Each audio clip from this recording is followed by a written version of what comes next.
আসসালামু আলাইকুম রহমতুল্লাহ। প্রিয় শিক্ষার্থীরা এবং যারা দর্শক রয়েছেন সকলের জন্য আজকে আলোচ্য বিষয়টা খুবই মুফিদ হবে ইনশাআল্লাহ। সেটা হলো সেজদায়ে তেলাওয়াত।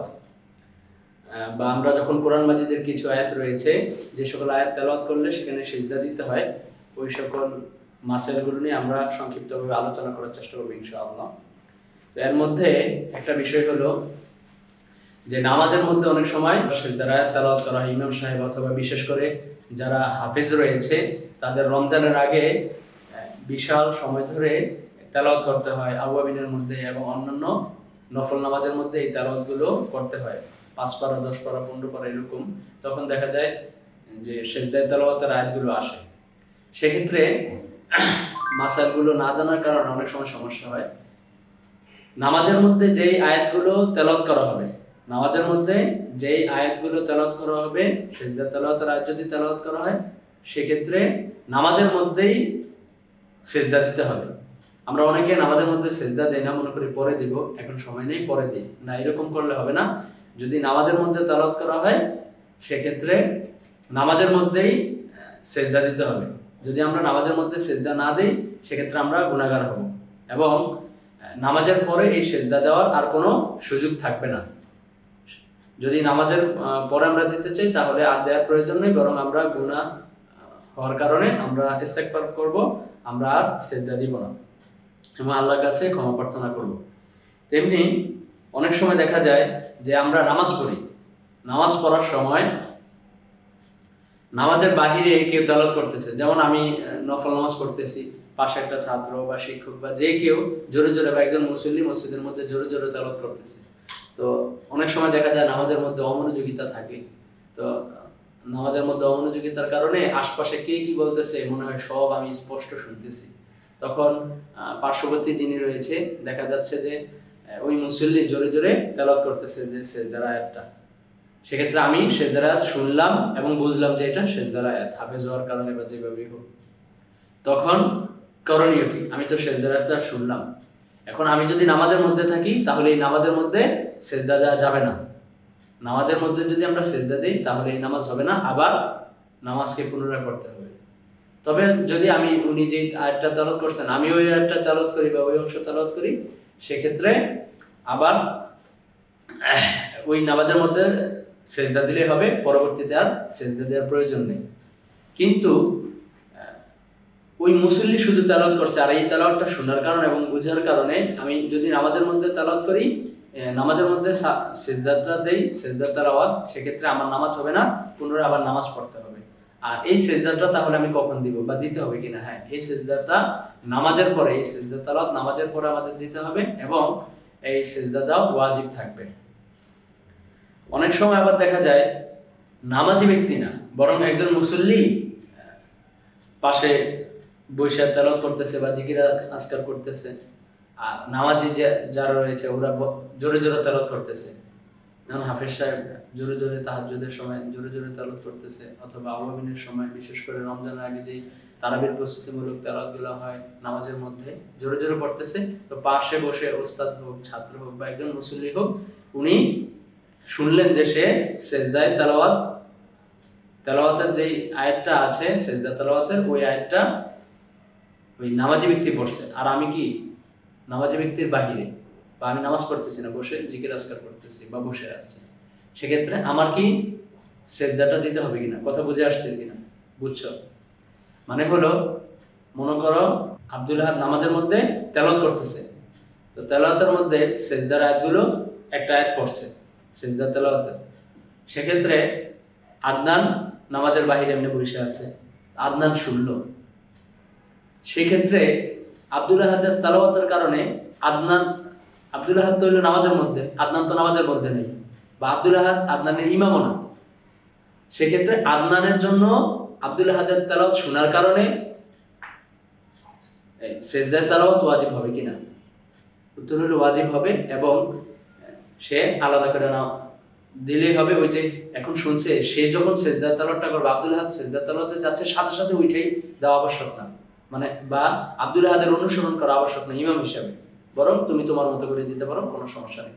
মাসালাটা বুঝে আসছে কিনা? একটা হলো নামাজি ব্যক্তি বহিরাগত ব্যক্তির তেলাওয়াত শোনার কারণে, কিন্তু আব্দুল আহাদ নামাজ পড়তেছে, সে সামিয়া হিসাবে আরেকজনের তেলাওয়াত শুনতেছে, বা নামাজ পড়তেছে, তা আরেকজন ইমাম সাহেব নামাজ পড়াইতেছে, কিন্তু পাশে বৈশা নামাজ, বিশাল বড় মসজিদ, আব্দুল আহাদ অনেক পিছনে কাতারে আছে, পাশে এক ব্যক্তি বৈশা কি করলো, বা হাঁটতে হাঁটতে সে তেলাওয়াত করলো, তেলাওয়াতের মধ্যে সিজদার আয়াতটা তেলাওয়াত করলো, তখন আব্দুল আহাদ নামাজের মধ্যে আছে, তেলাওয়াত করছে কি আদনান। আব্দুল আহাদ কোথায় আছে? নামাজে আছে, আর আদনান নামাজে নাই, কিন্তু আদনান হাঁটা চলার মধ্যে সিজদায় তেলাওয়াতের আয়াতটা বললো, তাহলে আব্দুল আহাদ তো নামাজের মধ্যে, আব্দুল আহাদের উপর কি ওয়াজিব হবে? একটু আগে বলছি ওয়াজিব হবে, তবে নামাজের মধ্যে সে দিতে পারবে না, সে অন্য সময় দিবে। অথবা আব্দুল আহাদ একাকী নামাজ পড়তেছে, নফল নামাজ পড়তেছে, সুন্নাত নামাজ পড়তেছে, আদনান বসে জোরে জোরে তেলাওয়াত করতেছে, সেক্ষেত্রে আব্দুল আহাদ আদনানের তেলাওয়াত শোনার কারণে সিজদা তেলাওয়াত ওয়াজিব হবে, তবে সে নামাজের মধ্যে না, নামাজের পরে দিবে। কথা বুঝে আসছে? 2 সূরা। অনেক সময় দেখা যায় যে সিজদা তেলাওয়াতটা 2 আয়াত বিশিষ্ট অথবা অনেক বড়, এখন আংশিক পরে বা 2 আয়াত বিশিষ্ট সিজদা তেলাওয়াত, সেক্ষেত্রে এক আয়াত তেলাওয়াত করে অথবা আংশিক, আয়াতটা বড় হওয়ার কারণে পুরোটা শেষ না করে অর্ধেক করে কি করে দিল, সিজদা করে দিল। কথা বুঝে আসছে কিনা?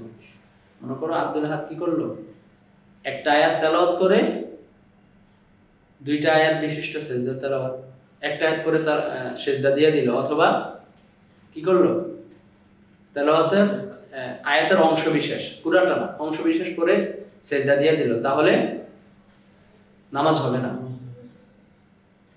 কারণ সিজদার তেলাওয়াত ওয়াজিব হয় তখনই যখন পূর্ণ আয়াতটা শেষ হয়, তো পূর্ণ আয়াত শেষ হওয়ার আগেই তার সিজদা দেওয়ার কারণে নামাজ হবে না, এবং আবার যদি সেই আয়াতটা তেলাওয়াত করার পরে তারপর তার উপর ওয়াজিব হবে, পূর্ণ আয়াত তেলাওয়াত করার পূর্বে তার উপর ওয়াজিব হবে না।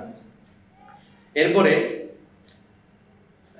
জুনুবি ব্যক্তি বা যার উপর গোসল ফরজ, সেই ব্যক্তি যদি সিজদায় তেলাওয়াতের আয়াত পাঠ করে, সেক্ষেত্রে তার উপর পবিত্র হয়ে সিজদায় তেলাওয়াতের সিজদাটা দেওয়া তার জন্য ওয়াজিব হবে, এবং যে ব্যক্তি শুনে তার উপর তো অবশ্যই ওয়াজিব হবে।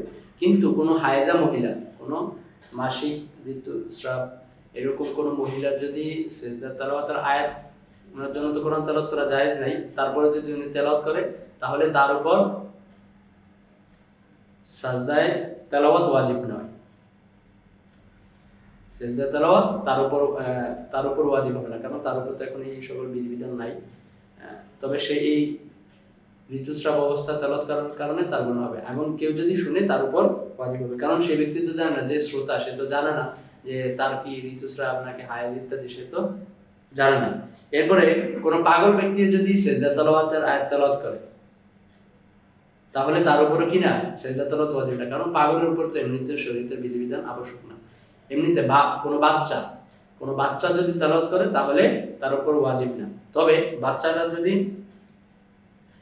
মুমাইয়িজ হয়, সবই মুমাইয়িজ, অর্থাৎ এমন নাবালেগ ছেলে বা মেয়ে যে এখনো সাবালক হয় না, কিন্তু তার মধ্যে এই বুঝ চলে আসছে যে সে কোনটা, বালেগ ব্যক্তি যা বুঝে সে ওইটা বোঝার সক্ষমতা রাখে, বা সেই সাধারণত এগুলো বোঝে। এই যুগের সবাই এরকম, সবই অল্প বয়সে মুমাইয়িজ হয়ে যায় কম বেশি। তো যারা সবই মুমাইয়িজ অর্থাৎ বালেগ হয় না, কিন্তু বালেগের কাছাকাছি, বা আমরা কলিবুল বুলুক ধরতে পারি, বালেগের কাছাকাছি, তারাও যদি তেলাওয়াত করে, তাহলে তাদের এই তেলাওয়াত শোনার কারণে সিজদা তেলাওয়াত ওয়াজিব হবে, এবং তার উপরও উচিত যে সে সিজদা তেলাওয়াত বা তেলাওয়াতের সিজদাটা করে নেবে। অনেক সময় আয়াতটা না বলে আয়াতের অর্থটা বললো, আলোচক হুবহু কোরআনের অনুবাদ করছে, তাহলে আলোচকের উপর এবং শ্রোতার উপরও সিজদা তেলাওয়াত ওয়াজিব হবে, সিজদা তেলাওয়াত করে নেবে ওনারা। তবে যদি তাফসীর করা বা ব্যাখ্যার আলোচনা প্রসঙ্গে একটা অংশ আনলো, বা আলোচনা প্রসঙ্গে আনে, হুবহু অনুবাদ করে যাচ্ছে না, আয়াত টু আয়াত, শব্দ টু শব্দ অনুবাদ করে যাচ্ছে না, এমনিতে ব্যাখ্যা হিসাবে আনলো, সেক্ষেত্রে তার উপর ওয়াজিব হবে না, শ্রোতার উপর ওয়াজিব হবে না। আর যদি শ্রোতা এমন হয় যে সে বাংলা হিসাবে যে কোরআন হাদিসের কথা বলতেছে, আলোচনা করতেছে, আমি বুঝি না কোনটা সিজদা আয়াত বা ইত্যাদি, তাহলে শ্রোতার উপর এটা ওয়াজিব হবে না। এরপরে অনেক সময় বাচ্চারা, মাদ্রাসার শিক্ষার্থী যারা রয়েছে, তোমরা যারা রয়েছে বা উস্তাদগণ, তো দেখা যায় অনেক সময় সিজদায় তেলাওয়াতের আয়াতটা বাচ্চারা পড়তে থাকে, সবাই পড়তে থাকে। তখন দেখা যায় যে একই জায়গায় পড়া, নাজরা বিভাগের পড়া সব একই জায়গায়, একটা গ্রুপের মধ্যে 10 জন শিক্ষার্থী আছে মনে করো। তো উস্তাদগণ যারা রয়েছেন, যখন এই 10 জন শিক্ষার্থীর কাছে আপনি পড়া নিচ্ছেন, তাহলে আপনি কয়বার সিজদা তেলাওয়াতের আয়াতটা শুনলেন? 10 বার। কয়বার? 10 বার। তো 10 বার শোনার কারণে এখন কি মনে করেন আব্দুল আহাদ, আদনান, আরো যারা আছে নাজারা বিভাগের, তো এরকম সবাই হুজুরের কাছে পড়া দিচ্ছে। তো হুজুরের কাছে পড়া দেওয়ার ক্ষেত্রে 10 জনেই এই আয়াতটা তেলাওয়াত করছে। এখন আপনার উপর কয়টা ওয়াজিব হবে? আপনার উপর একটাই ওয়াজিব হবে। কেন? কারণ মজলিসে, একই মজলিসের মধ্যে একই আয়াত তেলাওয়াত করা হয়েছে। তেমনি অনেক সময় দেখা যায় বাচ্চাদেরকে পড়িয়ে দিতে হয়, বা মস্কের সময় ওই আয়াতটা মস্ক পড়িয়ে দিতে হয়। সেক্ষেত্রে দেখা যায় এই আয়াতটা বারবার পড়াইতে হয়, বাচ্চাদেরও পড়তে হয়।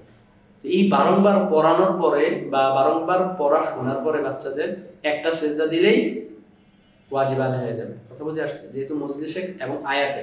তবে যদি ভিন্ন ভিন্ন আয়াত মস্ক করায় বা ভিন্ন ভিন্ন আয়াত, যেমন আদনান একটা শুনাইল, আব্দুল হাদ আরেকটা শুনাইল, আরেকজন আরেকটা শুনাইল, এরকম যদি এমন হয় সেক্ষেত্রে কি আলাদা আলাদা সিজদা দিতে হবে। আশা করি বিষয়টা বুঝে। আয়াতের সিজদাটা পুরা শুনলে বা পড়লে সেক্ষেত্রে ওয়াজিব হবে। কেউ যদি অর্ধেক পড়ে বা একটা অংশ বিশেষ, একটা অংশ তেলাওয়াত করলো বা বেশিরভাগ তেলাওয়াত করলো, তারপরও শ্রোতা এবং আলোচক কারো উপরে কি ওয়াজিব হবে না, বরং পুরোটাই যখন পড়বে তখনই।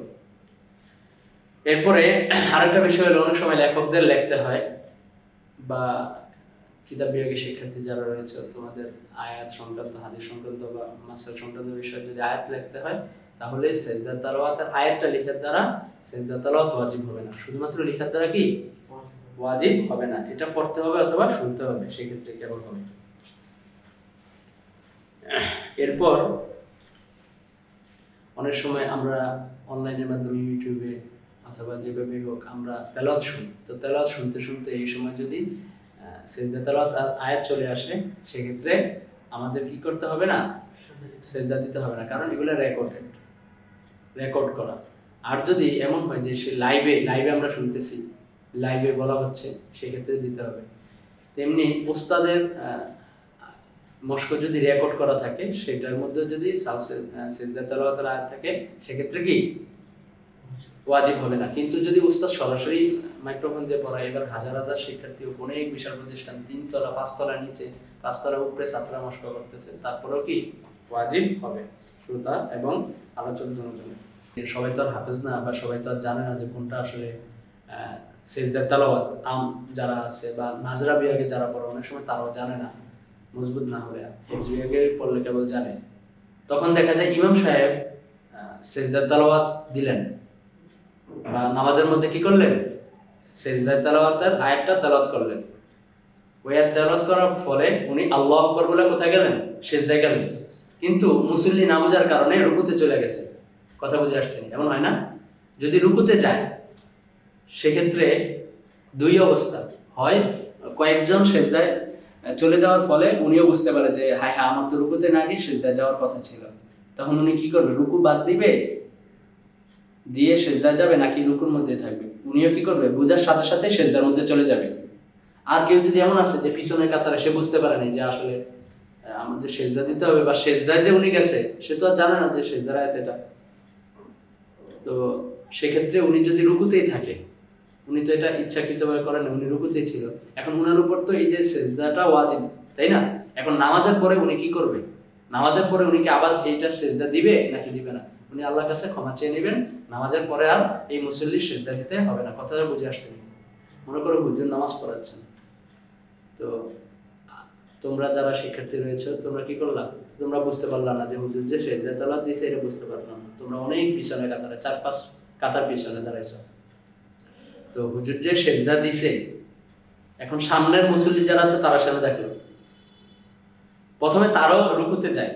যদি আগে, এই জন্য দেখবা তারাবির মধ্যে আগে কি করে, আগে বলে দেয় যে দ্বিতীয় রাকাতে সিজদা আছে, দেখো না, আবার বলে প্রথম রাকাতে কি আছে, সিজদা আছে, এটা বললেন। কারণ সাধারণ মানুষ তো আর বুঝতে পারে না। এখন কোনো কারণে এমন যদি হয় যে এমনিতে ইমাম সাহেব এমনিতেই ফজর নামাজ পড়াচ্ছেন, ওখানে তেলাওয়াতে সিজদার বিষয়টা থাকে, তখন উনি যখন সিজদায় গেলেন, সামনের মুসল্লিরা প্রথমে রুকু দেয়, মনে করছে যে ইমাম সাহেব আল্লাহু আকবার বলে রুকুতে গেল, কিন্তু পরে দেখেন আরে ইমাম সাহেব তো কি সিজদায়, তখন উনারা সিজদায় যায়। কিন্তু উনাদেরটা ফলো করতে করতে দেখা যায় 5 কাতার 10 কাতার পিছনে মানুষ ফলো করতে করতে সিজদার সময় শেষ।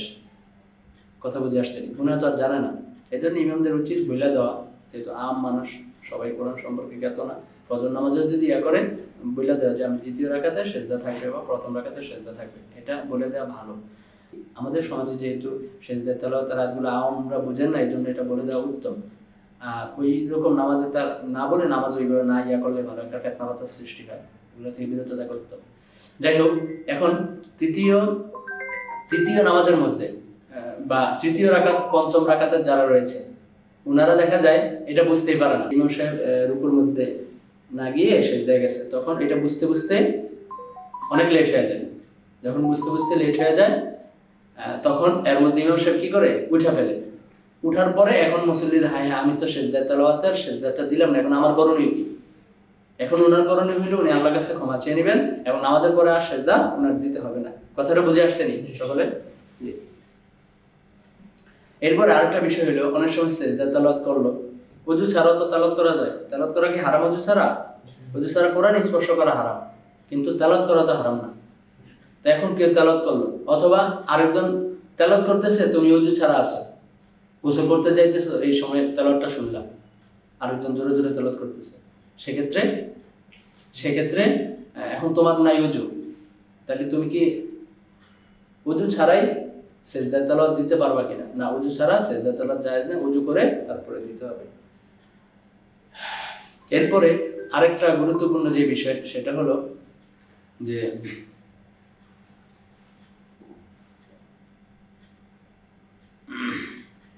বুঝলে গেলাম, এত কল আসে লাইভের সময়, এরোপ্লেন মোডটা চালু করে দিন, তাইলে কল হবে না।